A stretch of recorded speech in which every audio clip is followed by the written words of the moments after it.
이 오미크론이 정말 대단한 것 같습니다. 신문에 보면 이런 글이 있더라고요. 감염된 친구가 한 명도 없다면 내 주변에 친구가 그 사람은 친구가 아예 없는 것이라고. 이야, 이 정도로 대단하지요. 기도해 주셨는데 교회에 여러 아이가 한 셋 정도, 넷, 그다음에 우리 성도님들도 여럿이 지금 오미크론 때문에 고생을 많이 하고 계십니다. 저는 이러한 그 가운데 참으로 감사하게 생각하는 것 중에 하나는 무엇이냐면 자기 속에 어떤 그 몸에 불편한 증상이 있었을 때 이분들이 전부 다 교회를 이렇게 출석하시는 것을 미리 스스로 제어를 하셨습니다. 그래서 교회 밖에서 다 이제 이런 일들을 보게 되는 거죠. 건강에 대한 그 에티켓이 정말 중요하거든요. 잘 하셨습니다. 그래서 지금 이제 거의 회복기에 다 되신 것 같습니다. 그럼에도 불구하고 코로나 전국 이후에 교회가 당하는 그 예배에 오늘이 아마 최고 그 큰 위기의 회집이 아닌가 하는 생각을 해봅니다. 성도 여러분, 힘내십시오. 그 멕시코의 감염병 전문가가 말한 겁니다. 주변에 그 감염자가 없다고 한다면 그 사람은 아예 뭐라고 친구가 없는 것이라고 할 정도로 일반화되어 버렸습니다. 1918년하고 19년 사이에 독감이 세계적으로 유행한 적이 있습니다. 이건 뭐 순식간에 퍼져버렸죠. 근데 이번 오미크론이 그때밖에 아마 없을 것이다. 비교할 바가 그 정도로 아주 심각합니다. 또 전문가라고 하는 사람들도 다 그렇게 얘기합니다. 믿을 수 없을 정도로 독특한 순간이라고, 독특한 상황이라고 말할 정도로 이 코로나 이건 정말 우리가 지금까지 경험해 보지 못했던 아주 인류의 재앙이기도 하지요. 참으로 안타깝기 그지없습니다. 본격적으로 말씀 묵상하기 이전에 여러분들 주보 가운데 보면 칼럼란에 보시면 우크라이나에서 온 편지라고 되어 있습니다. 아까 장로님 기도 중에도 포함을 하였습니다만 제 동기입니다. 이름이 김병범입니다. 지금 급하게 꼭 시간 내어서 오늘 칼럼에 있는 글을 읽어 주시기를 바랍니다. 저희들 동기들 카톡방에 보내온 그 자기의 편지 글이기도 합니다. 이처럼 바깥에서 보는 거하고 그 현장에서는 정말 치열하고 정말 불안하면서 지금 생명을 부지하고 있습니다. 맨 처음에 김 선교사는 최초의 러시아의 침공이 있어서 전쟁이 발발했을 때에도 저희들과 통신하면서 계속 뭐라고 했냐면 저희는 머물겠습니다. 저희는 교회와 함께 하겠습니다. 성도와 함께 하겠습니다. 이 메시지를 계속 올렸단 말이에요. 그런데 동기 목사님들 중에서는 그래도 후일을 위해서 일단 피난하시는 것이 맞다라고 했는데 계속해서 그는 그곳에 머물러서 교회와 성도들을 감당하겠다라고 했습니다. 그런데 어쩔 수 없이 다시 피난길을 떠나게 되는데 그건 다름이 아니라 그곳에 있는 교회와 성도들이 통째로 피난을 옮겨가야 하기 때문에 같은 행렬 속에서 그들을 보살피기 위해서 피난을 지금 가고 루마니아 쪽에 머물러 있습니다. 동기들이 마음을 모두어서 그에게 집중적으로 지원을 하고 있습니다. 저 개인적으로도 이미 참여를 한 바 있습니다. 여러분들도 기도하시고 그러한 마음이 계시면 목사에게 일러주시면 함께 또 선교의 또 다른 일에 참여하실 수 있으리라고 생각을 합니다. 기억하시고 기도해 주시기를 바랍니다. 우크라이나 선교사 김병범 목사님입니다. 자, 오늘 이제 계속해서 우리가 무슨 얘기를 하느냐 하면 눈치를 채셨겠습니다마는 창세기 11장 쪽에 있는 믿음의 조상 누구? 아브라함의 얘기를 계속해서 하고 있습니다. 한동안 이 얘기를 하고 지난번에 말씀을 묵상하다가 연말연시 때문에 잠시 거두어 두었던 성령의 9가지 열매를 또 마무리해야 될 것 같습니다. 그래서 우선 믿음의 조상, 그 믿음의 근간이 되는 그 중심적 생각들을 먼저 우리가 나누고 그래서 마음을 다져놓고 난 뒤에 다시 또 다른 목회 일정을 따라서 성령의 열매를 묵상하기로 약속을 합니다. 시대가 참 소망이 없습니다. 가장 어렵습니다. 그런데 이때에 나타나는 독특한 현상이 있습니다. 사람들은 좌절하지요, 무너지지요, 깨어지지요, 낙심천만하지요. 그러한 와중에 여러분들이 믿음의 눈으로 다시 한 번 더 주목해 보면 그렇게 암울할 때에 꼭 뭐냐면 빛이 드리워져요. 그게 뭐냐면 안 보이던 하나님이 보이기 시작한다라는 거죠.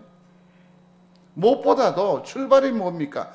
이렇게 어렵고 소망이 없는 이런 때에는 내 속에서부터 뭐의 욕구가 나타나요? 하나님의 은혜에 대한 욕구가, 갈급함이 막 일어나게 돼요.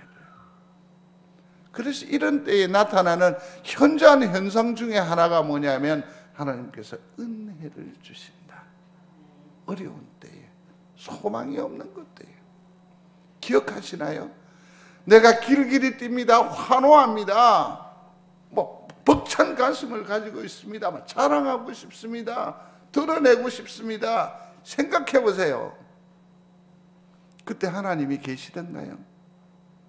미안합니다. 안 계셨어요. 제가 장가를 딱 한 번 가봤지 않았겠습니까? 딱 한 번 가봤는데 하나님 제게 기회를 더 안 줄 것 같은 생각도 들고 어쨌든 한 번이야. 그때 양쪽 집안의 관계나 이런 일들은 막 이렇게 물론 없이 하는 결혼이 복잡하겠어요? 한동안 지나다가 생각한 게 있습니다. 그게 뭐냐면 이 엄청난 가정 대사에 하나님은 온데간데 없어요. 와, 그것을 자각하면서 통한의 그 회개의 심령을 한번 가져본 적이 있거든요. 생각해 보십시오. 우리가 길길이 뛰고 역사할 때 하나님 죄송합니다. 없습니다. 없더이다. 그러나 놀랍게도 어렵고 힘에 없고 실패와 좌절의 나락 속에 내가 자빠지고 무너지고 깨어질 그 점에는 하나님이 내 마음속에 언제 오셨는지 자리에 있고 그 필요가 발생하고 이게 뭔지 아십니까? 은혜라고 하는 겁니다. 은혜는 나를 삐까번쩍하게 하는 것이 아니라 외로운 자리에, 서글픈 자리에, 앞이 캄캄할 때에 그래도 으쌰하게 하는 이 능력, 이 에너지, 이 힘, 이게 뭐라고요? 은혜라는 겁니다. 이런 은혜가 우리 성도들 중에 넘치게 되기를 중심으로 소원합니다. 폭풍우가 몰아올 때에 교회가 생각나거든 하나님의 은혜가 내게 임한 줄로 믿으시기를 바랍니다. 물이 가득 차는데도 우리 성도 권사님들이 생각이 나고 장로님들이 생각이 나면 이미 은혜가 내게 임하여 온 줄로 믿으시기 바랍니다. 하나님은 이런 때 역사하시는 거예요. 이때 우리에게 다가오시는 거죠. 얼마나 귀한 거예요. 그래서 하나님을 뭐라고 하느냐 하면 소망의 하나님이라고 합니다. 한번 소리해 보십시오. 소망의 하나님. 소망의 하나님. 소망의 하나님. 소망의 하나님은 소망 덩어리란 말이에요. 소망 덩어리예요. 여러분들은 하나님을 어떻게 생각을 할 때에 하나님은 완전하신 분이심을 믿습니까? 그러면 완전한 분이 우리에게 주시는 것은 완제품의 선물이라고 생각을 하시는 거죠. 그래서 주님께서 우리에게 주시는 은혜는 보통 포장지가 있어 없어? 없다고 생각하는 거예요. 네. 그렇지 않아요. 하나님은 소망의 하나님이에요. 그냥 우리에게 주는 것이 아니라 하나님은 우리에게 고난이라고 하는 포장지를 통해서 뭘 줘요? 선물, 은혜를 주셔요. 믿는 여러분들이 되시기를 바랍니다. 그래서 뭐라고 하느냐 하면 야비하신 하나님, 깨스러운 하나님이라고 하지 않고 이를 뭐라고 한다고요? 소망의 하나님이라고 하는 거죠. 소망의 하나님. 소망의 하나님. 같이 읽겠습니다. 소망의 하나님이 모든 기쁨과 평강을 믿음 안에서 너희에게 충만하게 하사 성령의 능력으로 소망이 넘치게 하시기를 원하노라. 아멘. 하나님은 소망이세요. 소망이세요. 소망이에요. 그래서 이 소망이 가지고 있는 아주 큰 특징 중에 하나는 기쁨이라는 것이요. 믿습니까? 평강이라는 거 아닙니까? 이걸 우리에게 충만하게 하시는데 어떻게 하신다고요? 절대적인 능력인, 절대적인 가치인 성령을 우리에게 주셔서 당신 속에 있는 소망을 어디로 이식시켜 주신다고요? 우리에게 이식시켜 주신다. 이게 하나님의 역사이십니다. 하나님의 은혜로 난감한 세월 중에라도 소망을 품으며 소망의 믿음의 사람들이 되시기를 중심으로 소원합니다. 이게 정말 필요해요. 소망이 없으면 안 돼요. 어떤 이는 병상에, 외람된 말씀입니다만은 병상에 있어서도 하나님께 소망을 두면 어떻게 돼요? 치료가 속히 임한다는 논문, 보고가 있어요. 소망스러운 일상을 사시게 되기를 바랍니다. 사도 바울 같은 경우에도 보십시오. 자기가 그 감옥의 처지와 형편을 너무나도 잘 압니다. 공고합니다. 그런 중에도 그는 놓치지 않은 것이 있습니다. 소망의 하나님. 그래서 자유함을 얻게 되거든요. 사랑하는 성도 여러분, 소망의 하나님을 붙드는 여러분들이 되시기를 중심으로 소원합니다. 소망의 하나님을 붙든다라는 것이 무엇이냐면, 또 한번 읽겠습니다. 우리가 소망으로 구원을 얻었음에 보이는 소망이 소망이 아니니 보는 것을 누가 바라리요? 만일 우리가 보지 못하는 것을 바라면 참음으로 기다릴지니라. 아멘. 소망은 소망인데 보이는 소망이 아니라 뭐라고요? 보이지 않는 소망인데, 그러나 이 소망을 마침내 내가 소유할 수 있어요? 그건 뭐냐면 기다려야 돼. 기다리는 것을 성경은 뭐라고 얘기하느냐면 믿음이라는 거죠. 소리하십시오. 믿음. 믿음이라는 건 뭐냐면 이런 겁니다. 하나님께서 우리를 향해서 품으신 좋은 계획과 그 열매들이 이쪽으로 이식되어 오는 것을 하나님께서 기뻐하신다. 아멘. 하나님께서 계획하셨다. 그것을 뭐 하는 거라? 믿는 거예요. 믿는 거예요. 그래서 하나님의 마음이 어디에서 이루어집니까? 여기에서. 하늘이 땅인 여기에서 이루어지는 거예요. 이것을 기다리고 바라는 것이 뭐라고요? 믿음이라는 거죠. 믿음이죠. 믿음에 상당한 진보가 있는 우리 성도들이 되시기를 중심으로 소원합니다. no pain, no gain이라고 해요. 이건 고통이 없으면 뭐가 없다? 얻을 것이 없다라는 말이에요. 이 말을 거꾸로 하면 얻는 게 없다면 뭐도 없다? 고통도 없다라는 거죠. 근데 이것을 뭐라고 하느냐 하면 소망이라고 합니다. 한번 소리하십시오. 소망. 소망. 소망. 소망이 있으면 고통도 참을 수 있어 없어? 있어. 이게 소망이에요. 소망. 오늘 불편하고 어렵지만 하나님께 마음을 두는 여러분들이 되시기를 바랍니다.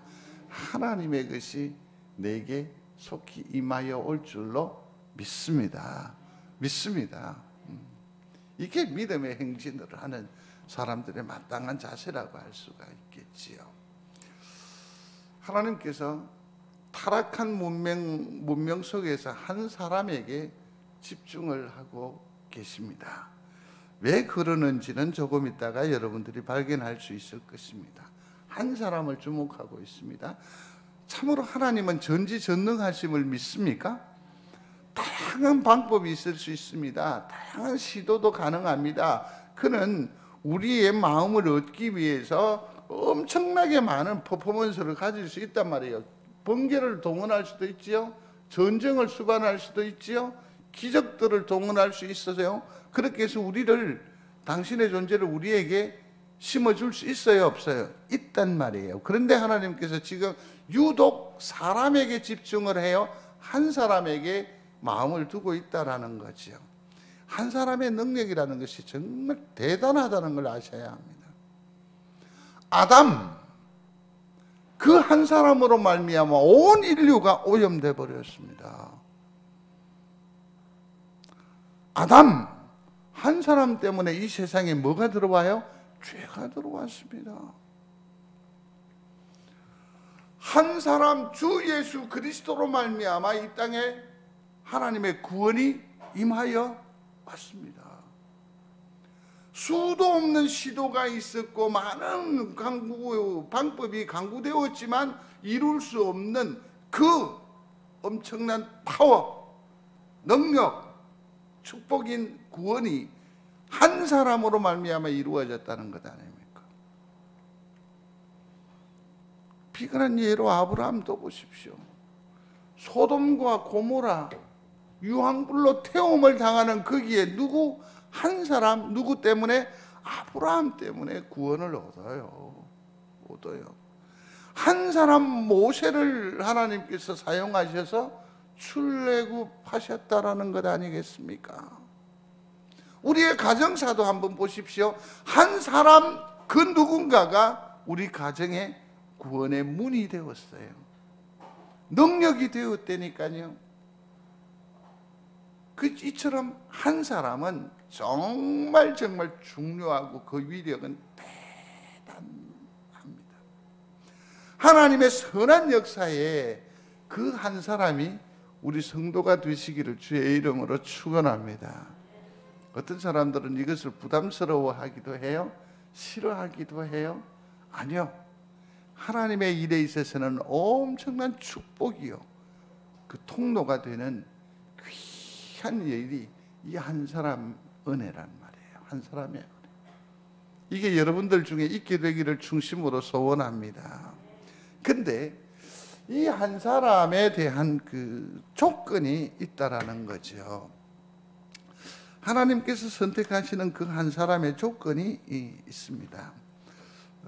지난 시간에 살펴본 내용이기도 한데 예수님께서 12제자를 선택을 하면서 그 경영하는 팀, 요즘으로 하면 성공하게 비대오에서 제자들에 대한 평가를 물었더니 그렇게 얘기를 하지 않던가요? 귀한과 의리한 12명의 이력서를 검토하고 심리 테스트와 직업 적성 검사를 통해서 분석한 결과 일반적으로 그들은 귀하가 계획하는 일에 적합하지 않습니다. 자격이 부족합니다. 경영 관리자로 혹은 함께할 사람으로 도저히 안 됩니다. 베드로는 정서적으로 안정성이 결여되어 있고 성격이 과격합니다. 안드레는 한마디로 무능력자입니다. 남을 지도할 사람이 못 됩니다. 세베대의 아들 야고보와 요한은 회사의 이익을 제껴놓고 자기 이익만 추구할 인간들입니다. 응? 도마는 매사 부정적이고 질문뿐이고 추진력이 없습니다. 마태는 자기 이익을 위해서 무슨 짓을 할지 모르는 놈입니다.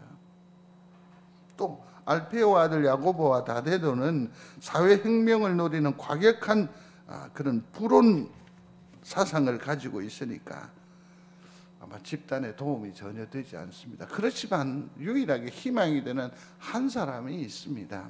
그는 사회적 지식도 풍부하고 실업 사업에 대한 감각도 아주 탁월합니다. 판단력도 있습니다. 사교성도 있습니다. 상류층과의 관계도 참 좋습니다. 강한 동기와 의식이 있습니다. 그래서 이 한 사람은 추천하고 나머지 한 사람은 버리시기를 권고합니다. 이 한 사람은 가롯 유다입니다.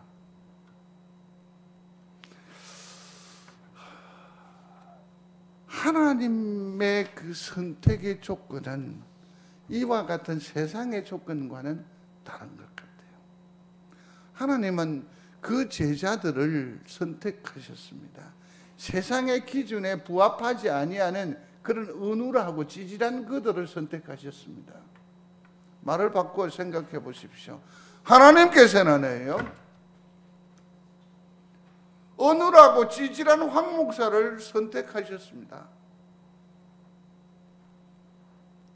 도무지 이 사람이 도대체 뭘 할 수 있을까 그런 염려가 있는 이 사람을 하나님께서 선택하셨고 송정제일교회가 선택하셨습니다.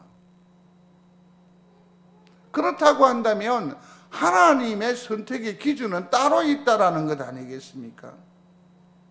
그렇죠? 그게 뭘까요? 전능하신 하나님의 그늘 아래 머무는 자입니다. 한번 읽어봅니다. 전지전능하신 하나님의 그늘 아래 머무는 자. 하나님만 바라는 거예요. 자기의 능력과 자기의 힘과 자기의 기술과 자기의 재력이 아니라 하나님께서 내게 은혜 주셔야 한다. 하나님께서 나를 붙드셔야 한다. 그렇게 생각하는 사람이에요. 성경에 나다나엘이죠. 나중에 성경학자들은 그가 바돌로메가 아닌가라고 추측을 하고 여러 관계를 두는데 이 사람은 무화과 나무 아래에 있었잖아요. 거기에서 늘 누구를 기다려요? 거룩한 자 예수 그리스도를 기다리는 거죠. 자기로서는 아무 방법이 없으니까 누구를 기다린다?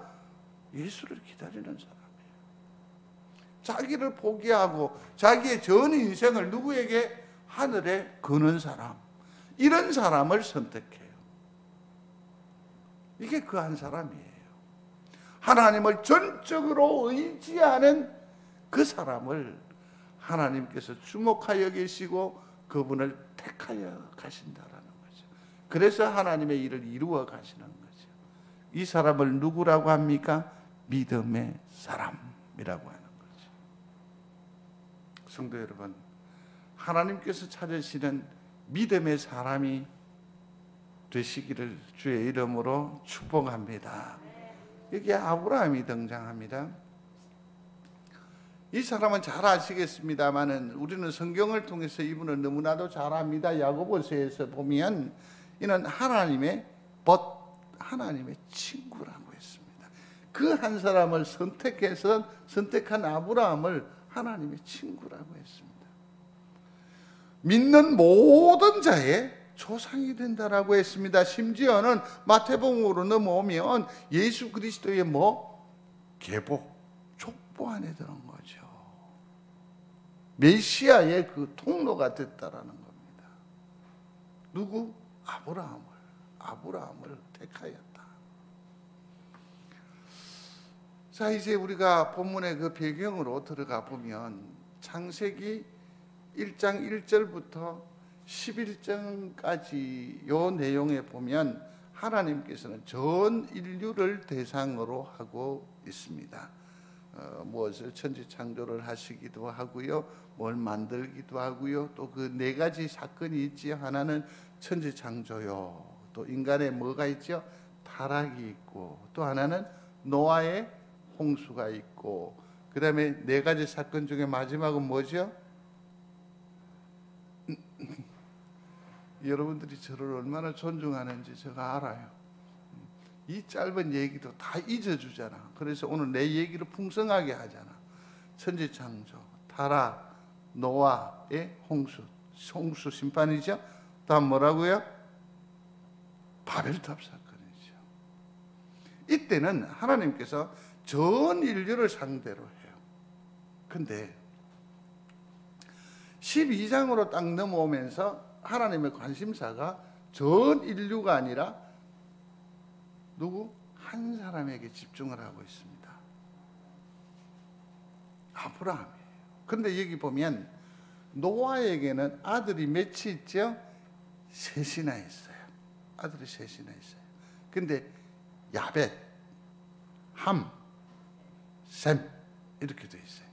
근데 지금 이 그림에서 보면 저기 트로이 히타이트라고 되어 있는 부분이 있죠. 높은 곳. 저쪽은 야벳 족속이 올라갔어요. 그래서 저기는 유럽하고 아시아 근간에 쫙 퍼져서 살게 됐지요. 소위 말하는 중동이라고 하는 여기는 이제 여기 수메르라고 되어 있고 페르시아만이라고 되어 있는 그림 밑부분이 있을 것입니다. 여기는 함 족속들이 내려와서 완전히 장악을 했었습니다. 그러면 이쪽 남쪽으로 내려와야 될 사람이 있는데 그가 누굽니까? 셈 족속인데 한 노아의 홍수가 지나고 난 뒤에 한 400년쯤 돼서 여기 함 족속들이 살고 있는 이 땅에 셈 족속들이 들어와요. 그래서 같이 섞여 살게 되지요.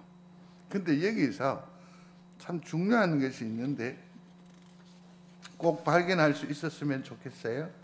여기에 섞여 사는데 그 중에 누구를 주목하느냐 하면 아브라함을 주목해요. 누구라고요? 아브라함. 자, 그런데 여기에서 강조점이 있습니다. 그건 뭐냐면 사람이란 말이에요. 한번 소리하십시오. 사람. 하나님의 역사는 건물이 아닙니다. 하나님의 역사는 프로그램이 아닙니다. 하나님의 역사는 무엇입니까? 사람입니다. 사람. 아무리 좋은 프로그램이고 아무리 높이 성을 쌓는 교회를 크게 이룬다고 해도 사람이 다치면 안 됩니다. 모든 중심은 뭐라고요? 사람이어야 합니다. 그것을 착안을 해서 여러분들이 아브라함을 주목하시면 됩니다. 그 중에 누구를 택했다? 아브라함을 택했다라는 거죠. 여기에서는 이제 몇 가지 이유가 있을 테인데 한 두 가지로만 생각할 수 있는데 여기에서는 뭐냐면 이제 하나님께서 새로운 일을 시작을 하시는데 새로운 일을 시작하는 방법으로 뭐라고요? 사람. 그 중에 한 사람을 선택했는데 누구라고요? 아브라함. 근데 여기는 배경이 있습니다. 첫 번째는 홍수예요. 노아의 심판이지요. 한번 생각을 한번 해보십시오. 그들이 범죄했습니다. 그래서 하나님께서 분을 발하시지요. 분을 발하시잖아요. 심지어는 그들을 지으신 것을 뭐 한다? 후회하실 정도로 타락해 버렸어요. 그래서 하나님께서 이들을 어떻게 합니까? 이제 다 썰어버리는 거죠. 썰어버려요. 자, 성도 여러분, 사람을 변화시키기 위해서 가장 단시일에 효과를 발휘할 수 있는 게 뭘까요? 매죠. 매. 네? 전 세상을 물에 다 담궈버렸음에도 불구하고 노아의 홍수가 있었음에도 불구하고 세상은 변했습니까? 변하지 않아요. 하나도 변하지 않아요. 우리가 많은 삶을 살면서 어떤 환난과 시련이 있으면 그때에는 엄청난 각오도 있고 다짐도 있고 하나님 앞에 회개, 통회, 자복하는 것도 있어요. 그러나 조금 지나고 나면 여전히 다시 돌아가 버려요. 돌아가 버려요. 그래서 하나님께서 이제 썰어버리는 것. 더 이상은 이렇게 큰 물로 심판하지 않겠다고 하셨죠. 그러면서 증표를 하나 주셨는데 그게 뭘까요? 무지개였죠. 그러면서 하나님께서 뭘 주셨느냐면 언약을 주세요. 언약을. 다시는 이렇게 매로 다스리지 않겠다라고 하시면서 언약을 주었습니다. 근데 그 언약 가운데에 우리가 주목해야 될 게 있어요. 창세기 9장 26절과 27절 또 이르되 같이요 셈의 하나님 여호와를 찬송하리로다 가나안은 셈의 종이 되고 여기까지만요. 성경에서 누구누구의 하나님이라는 것을 첫 번째로 사용한 구절이 바로 여기에 있어요. 여기 보니까 하나님은 누구의 하나님이라고 그랬어요? 셈의 하나님이라고 했어요. 셈의 하나님. 보이십니까? 셈의 하나님. 근데 여기에서 셈의 하나님께서 셈 족속에서 한 사람을 선택해. 그가 누구일까요? 아브라함이에요.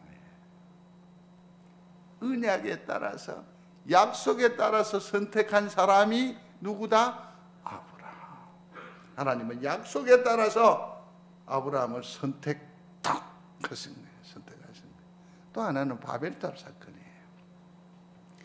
또 말하자 성읍과 탑을 건설하여 그 탑 꼭대기를 하늘에 닿게 하여 우리 이름을 내고 온 지면에 흩어짐을 면하자 하였더니 바벨의 동기를 여기서 살펴봐야 돼요. 그게 뭐냐면 두려움이에요. 자, 성도 여러분, 노아의 홍수로 말미암아 쓰름을 당했다는 거죠. 그러니까 자기들은 늘 불안한 거죠. 초조한 거죠. 그래서 뭘 합니까? 선택한 게 바벨탑을 쌓는 거죠. 또 여기 바벨탑을 쌓는 데는 불신앙이에요. 성도 여러분, 자 보세요. 하나님은 모으시는 하나님이에요? 흩으시는 하나님이에요? 대답하셔야 돼요. 모으시는 하나님이에요? 흩으시는 하나님이에요? 모으시는 하나님. 근데 오늘은 제가 좀 강조를 하죠. 뭐냐면 모으시는 하나님, 흩으시는 하나님, 오늘은 답을 다 해야 돼요. 모으시는 하나님, 흩으시는 하나님. 보니까 결정적인 얘기를 하려고 해요. 자꾸 눈을 피하는데 모으시는 하나님, 흩으시는 하나님, 흩으시는 하나님. 굉장히 의아한 표정이신데요. 창세기에 보면 너희는 땅을 어떻게 하라고요? 정복하라고 했어요. 다스리라고 했어요. 그리고서는 온 땅에 뭐 하라고 했죠? 편만하라고 했어요. 편만하라고 했어요. 예수 그리스도가 십자가의 사건이 있고 난 뒤에 어떻게 하셨습니까? 모든 이스라엘의 제자를 비롯한 유대인들을 흩어버렸어요. 그걸 뭐라고 하죠? 디아스포라라고 해요. 전부 다 흩어버리셨어요. 왜 흩어버리셨지? 이럴 때는 더 단단히 뭉쳐야 될 것 같은데 하나님의 뜻은 흩는 데 있어요. 송정제일교회가 부흥하게 되기를 주의 이름으로 축원합니다. 그러면 부흥해서 뭐 할 거냐고요? 나눠줘야 돼요. 부흥해서 뭐 해야 돼요? 흩어야 돼요. 흩어야 돼요. 흩어야 돼요. 이들은 하나님의 뜻은 땅에 충만해야 되는데 흩어져야 되는데 자기들은 계속해서 끌고 모으는 거예요. 이게 오늘날 한국 교회의 문제이고 송정제일교회의 문제이기도 해요. 우리 개인적으로도 마찬가지예요. 성도를 성도답게 하는 것은 뭐냐면 그 기능을 줘야 되는데 그 성도를 누구화해요? 나처럼 내 편으로 만들려고 해요. 그건 안 되는 거예요. 이 땅에 제자 훈련이라는 것이 굉장히 성행이 됐어요. 근데 마지막에 가면 항상 어려움이 닥쳐요. 그게 뭐냐면 자기가 전도한 사람을 열심히 케어하고 돌보고 신앙적인 정진을 위해 애쓰는 것 정말 감사하고 필요해요. 여러분 전도하시잖아요. 그러면 어디까지 가야 된다고요? 그가 세례받을 때까지. 그죠? 그 다음에 기존의 성도이면 그가 어디에요? 교회에 온전히 정착할 때까지 하고서는 손을 떼야 돼요. 근데 계속해요. 그게 뭔지 아십니까? 내 편으로 만드는 거예요. 이게 정말 어려운 작업이긴 해요. 그러나 중요한 건 뭡니까? 이게 하나님의 뭐다? 뜻이에요. 바벨탑은 뭡니까? 하나님께 대한 불신앙이었어요. 불신앙이에요. 그리고서는 더더욱이 자기 이름을 내기 위함이라고 했습니다. 이름을 내기 위함. 아무것도 변하지 않았습니다. 홍수를 바벨탑을 해도. 그러니까 결론적으로 뭡니까? 심판을 통해서는 사람이 변한다, 변하지 않는다? 변하지 않는다. 메로스는 변한다, 안 변한다? 안 변한다. 절대로 안 변한다. 이제 계절이니만큼 이제 장롱을 이렇게 돌려놓는 일이 있었습니다. 장롱을 돌려놓는 일이 있었는데, 저는 일이 능하지 않으니까 여기에서 열심히 돕는데 누가 여보, 그래서 또 갔다. 이거 뭐 하러? 또 뒤로 가다 보니 저거는 왜 저래 놨느냐고. 불러서 왔거든 나는. 이렇게 또 하고 있으니 또 여보 한다고 또 간다. 그래놓고 결론적인 평가는 뭐냐면 당신은 일을 쥐 늘어놓는다고. 근데 자기가 부를 때 반응 안 하고 그래 안 하면요 제 입에 난리 나거든. 그래 뭐 근데요 뭐냐면 일의 효과는 어떨는지 모르겠는데 어쨌든 뭐 이렇게 저렇게 해서 일이 메소리가 이렇게 싹 되고 맨 마지막에는 여보야 수고했다. 결론이 딱 와요. 결론이 와요. 저 원래 이런 인간 아니었거든요. 근데 뭐냐면 오래 시달리킴 당하고 뭐 이러다 보니까 뭐 됩니까? 이게 관계에 의해서 변화된 거라고 생각을 하거든요. 죄송합니다. 좋은 변화 맞죠? 좀 위로가 될까? 얘가 저기 앉아서 지금 이를 걸고 있는데 좋은 변화 맞죠? 윽박 지르고 구박하고 잔소리하고 매를 들면 사람 변해요? 안 변해요? 안 변해요. 하나님 그 속성을 우리에게 보여줘요. 그래서 우리를 변화시키기 위해서 뭐래요? 소망을 하나님으로 등극하시는 거죠. 등극하시는 거예요. 그래서 소망이 하나님으로 나와요. 그래서 새로운 시작, 그 변화를 출발하시는 그걸로서 뭘 한다고요? 사람을 사용하시는 거죠. 인간의 나라가 아니라 하나님의 나라가 변화를 부르는데 이 하나님의 나라의 중심에는 누가 있다? 사람이 있는 거예요. 사람. 이걸 꼭 기억하시기를 바랍니다. 그래요. 성도 여러분 아시기를 바랍니다. 부수고 깨뜨리고 굴복시키는 것이 복음이 아닙니다. 어떻게 하는 겁니까? 보듬어 품어서 녹이는 게 복음이에요. 동의하시면 아멘. 예수님께서 그리 하시지 않던가요? 가늠한 여인을 질책하지 않으셨습니다. 머리 콕 쥐어박지 않으셨습니다. 그 말을 끝까지 들어주었습니다. 그 마음을 헤아려 줬습니다. 그 수치를 드러내지 않고 어떻게 다스리던가요? 그 심령의 거울에 새기지 않던가요? 이게 예수 그리스도의 사역이란 말이에요. 우리는 뭡니까? 조그만 영적인 우위에 있으면 막 지적하고 윽박 지르고 그러잖아요. 그거 복음 아니에요. 복음은 뭡니까? 품어 보듬어서 녹여 내리는 거예요. 이게 진정한 변화이지요. 화관열이가 변한 거 보십시오. 그게 다 복음이에요. 복음. 동의하십니까? 오늘 아브라함 보십시오. 가장 열악한 환경에서 변화되는 건데 세 가지가 있어요. 하나는 우상숭배예요. 보십시오. 읽겠습니다. 여호수아가 모든 백성에게 이르되 이스라엘의 하나님 여호와께서 이같이 말씀하시기를 옛적에 너희 조상들 곧 아브라함의 아버지 나홀의 아버지 데라가 강 저쪽에서 거주하여 같이 읽겠습니다. 다른 신들을 섬겼으나 하나님의 일에 초이스를 받는 사람이 선택받는 사람이 뭡니까? 우상숭배자였다라는 것이 결정적인 걸림돌이 되지 않을까요? 이 아브라함은 죽음과 깊이 관련이 있는 것 같습니다. 그 중에 하나가 보십시오. 창세기 11장에 보면 데라는 그랬습니다. 그런데 여기 보니까 그는 뭡니까? 하나, 둘, 아들이 셋이 있었는데 그 중에 하란이라고 하는 하란은 어디에서? 우르에서 뭐 했다? 죽었다. 자식을 먼저 앞보냈습니다. 그죠? 누구 데라가. 그리고 이 가문에 또 다른 아픔이 또 있습니다. 그게 뭐냐면 스데반이 사도행전에서 말하는 건데 아브라함이 떠나서 하란에 거하다가 그의 아버지가 누구입니까? 데라잖아요.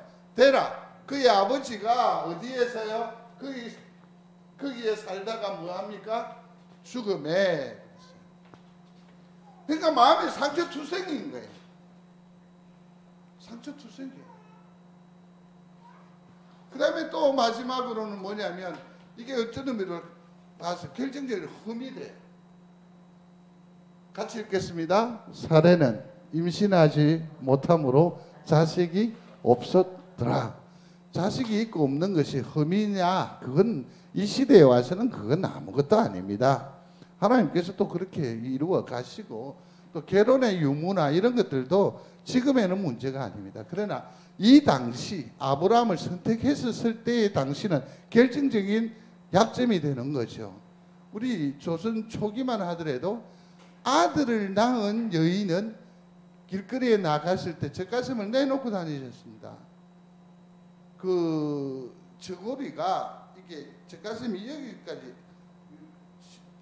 저고리가 여기 섭이 여기까지 올라갑니다. 자랑스러운 것이었습니다.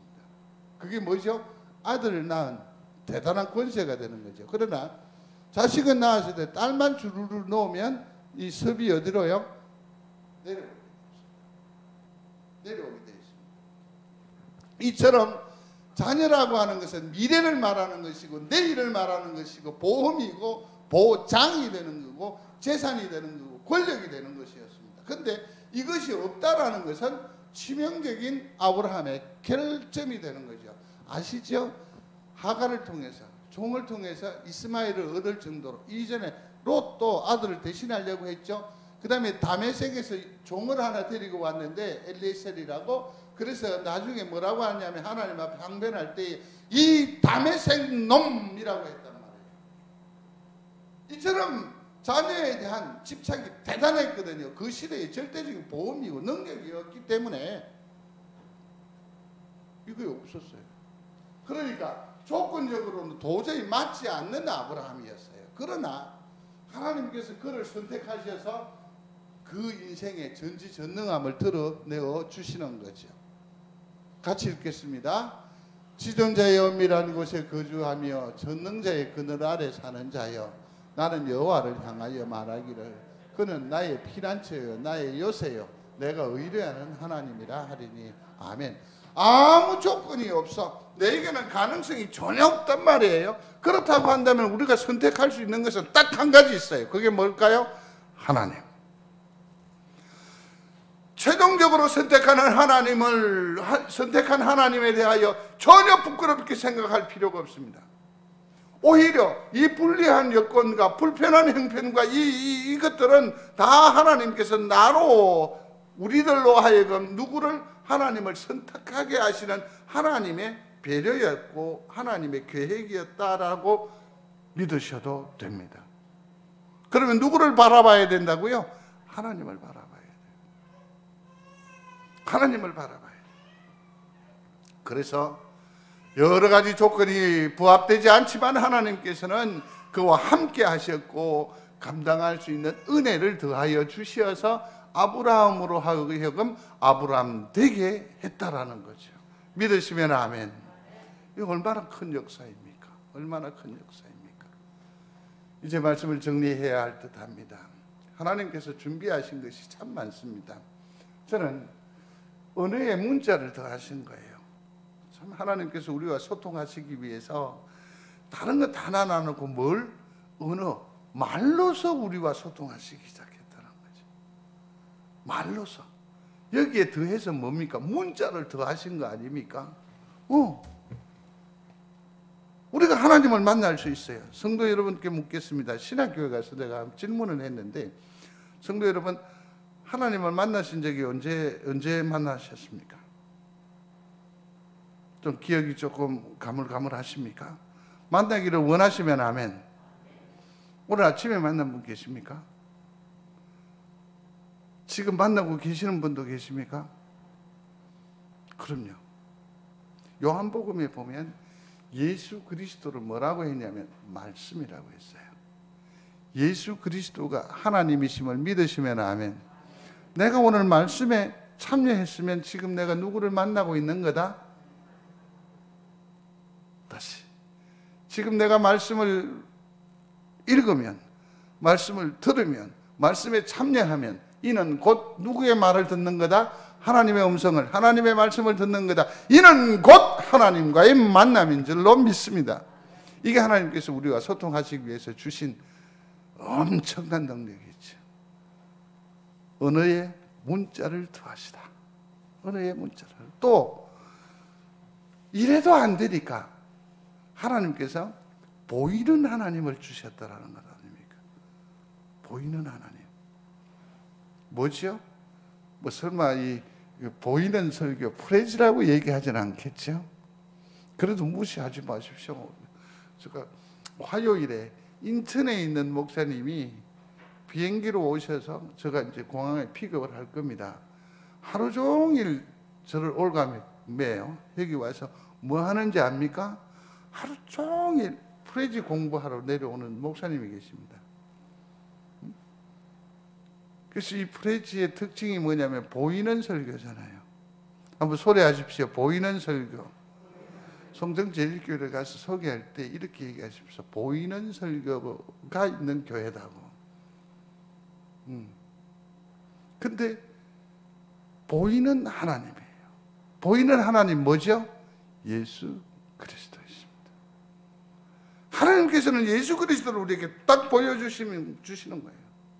우리를 구원하시기 위해서, 우리와 소통하시기 위해서 예수, 예수, 예수 믿으시면 아멘.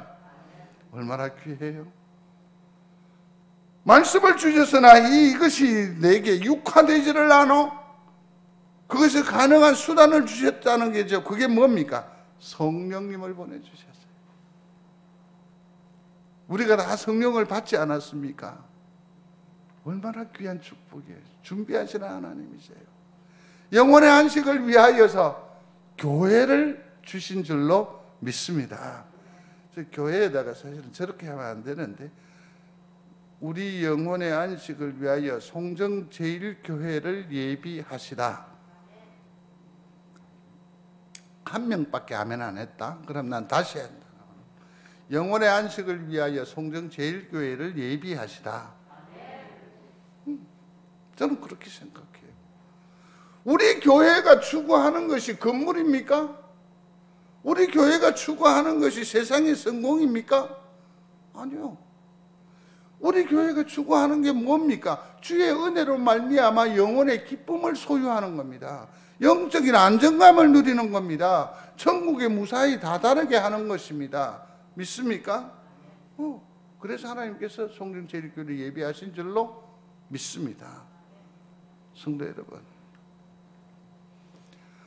아브라함을 선택하셔서 믿음의 모본이 되게 하고 소망의 인내를 우리에게 보여주고 축복의 그 여정을, 여로를 우리에게 보여줬어요. 이 모든 것들을 통해서 구원의 길을 여신 하나님, 곧 누구를 보여줬어요? 예수 그리스도를 드러내었듯이 우리 중에도 그 한 사람이, 하나님의 사람이 있습니다. 그게 누굴까요? 하나님께서 어떤 선한 목적을 위하여 나와 우리를 선택하신 줄로 믿습니다. 그래서 우리의 또 다른 별명이 뭐냐면 그 한 사람. 한번 소리해 보십시오. 그 한 사람. 한 사람이 바로 우리가 된다라는 것 아닙니까? 믿는 여러분들이 되시기를 바랍니다. 날 구원하신 주잖아요. 날 구원하신 주. 그러므로 성도 여러분, 하나님께서 나를 그 소중한 사람, 그것 중에 또 한 사람으로 선택하신 줄 알고 내 삶의 목적은 나와 내 이웃을 구원해내는 것이 우리 하나님께서 나를 선택하신 목적이 됩니다. 그죠? 그래서 구원해내십시오. 매사 범사를 통해서 뭐 하라고요? 예수 그리스도를 꼭 증거하는 여러분들이 그 한 사람이 되시기를 주의 이름으로 축원합니다. 축원합니다. 여러분들이 그 하신 위에 게 동원 듀크고 밑에 게 내리 주공입니다. 이미 설치 완료가 되었습니다. 김영건 장로님이 저거 사진을 찍어 오라고 하도 그래서 제가 이렇게 해서 보여드리는 겁니다.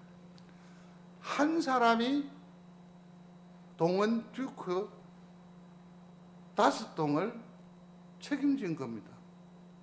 한 사람이 내리 주공 15동을 온전히 책임지는 겁니다. 한 사람인 우리 귀한 성도가 여러분들의 가정을 책임지시기를 바랍니다. 영적으로 붙드십시오. 한 사람인 여러분들이 또 다른 한 사람을 심령에 담는, 그래서 마침내 구원해내는 귀한 은혜가 있게 되기를 주의 이름으로 축원합니다. 이게 한 사람의 능력이고 한 사람의 위력이라고 할 수 있습니다. 사랑하는 성도 여러분, 함께 기도함으로 이 모든 마음을 다시 한 번 더 새롭게 하는 은혜가 있게 되기를 바랍니다. 나로 하여금 가정의 대제사장으로 삼아 주옵소서. 교회를 책임지는 일꾼으로 삼아 주시기를 원합니다. 저는 어저께 사전 투표를 했습니다. 이 나라에 합당한 대통령을 잘 한 사람 선택하게 하옵소서. 기도하시기 바랍니다. 그리고 한 걸음 더 나아가서 내 마음의 소원을 들어주시옵소서. 기도하는 이 시간 되기를 바랍니다. 한 1분 정도 기도하겠습니다. 함께 기도하겠습니다. 고마우신 아버지 하나님, 우리의 가정의 대제사장으로 나를 삼으셔서 아버지 하나님이여 가정을 책임지는, 가정을 구원해내는, 가정을 하나님의 복음으로 평안으로 붙들어내는 그러한 믿음의 역할을 감당하는 사람, 그 한 사람으로 나를 선택하셨사오니 아버지 하나님이여 이 일에 신실하게 하시기를 원합니다. 교회의 송정제일교회를 우리 영혼의 안식처로 삼으신 하나님 감사합니다. 피난처로 세우신 줄로 믿습니다.